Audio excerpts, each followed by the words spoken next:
I was meeting with husband and wife business owners and asked a simple question. How are you doing? The wife jumped in first. She's like, oh my goodness, I am so stressed. I've been losing sleep. The other day, my husband saw this house down the road that's for sale. It has this building in the back that he wants to turn into a recording studio. We have a 3-month-old child, and I'm so freaked out. I don't know how in the world we're going to do this. It is not a good time. And the husband pops in and says, I'm not planning to move. I was just telling you there's a house down the street, and wouldn't it be fun? Wouldn't it be a neat place to put a recording studio? I'm not planning to do that. Instead of being comforted, she got livid.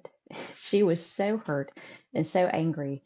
She could not believe he had done this again. I can't believe he did this again. The husband is very entrepreneurial. He has a lot of ideas. So this is not the first time he's come home excited about an idea. The wife had gotten stressed out trying to figure out how in the world we're going to do it. But they didn't have language to help them not repeat this again. So I introduced them to the provisional plan promise tool. Now, some people, like this husband, when they talk, they are thinking out loud. They are dreaming, they are imagining. They don't really plan to do necessarily what they're talking about. They're just thinking out loud. They are speaking provisionally. By the time they're done with it, they may not even like the idea themselves. They're just thinking out loud. But some people, because of their wiring, because of who they're listening to, maybe that person has a position of power and authority, they hear it as plan. All right, I'm telling you this because you need to figure out your part and get it done. And like this husband and wife team, that can be very stressful. He was talking provisionally. She heard plan or promise. So this language was very helpful for them. A plan means I've thought about it. I've put some energy into it. I've thought through scenarios. I plan to do this. Now, something could happen along the way that we don't foresee, and we need to change our plan.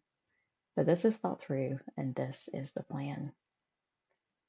If we are discriminate with our words, we will use promise very sparingly, because promise means this is an indicator of my respect for you and the quality of our relationship. Think about a child's ball game, for example. Honey, I plan to be there. It's on my calendar. I want to be there. I want to see you play. I know traffic can be snarly that time of day, so I'm going to leave early and it might rain. So I'm going to, plan ahead and leave some margin in there. I plan to be there, but things could happen outside of my control that could prevent me from being there. So no, I plan to be there, but it's not a promise. Just know my promise is that I love you and I want to support you, but this is a plan to be at your ball game today. If we can use this language, provisional, thinking out loud, plan, yes, but that could happen that are outside of my control. I'm going to take those into account in my plan, but don't take this as an indicator of the meaning of our relationship. And then promise, yes, I promise to honor and respect you. That is a promise. That is a reflection of our relationship. If we can use this language, it can help us to not experience the sort of conflicts that this couple experienced when they didn't understand the way someone was talking. You can use this as a speaker. You can use this as the listener, like the wife. Honey, is this a provisional or is this a plan? You can use it either way, but I encourage you to let provisional, plan, and promise work for you.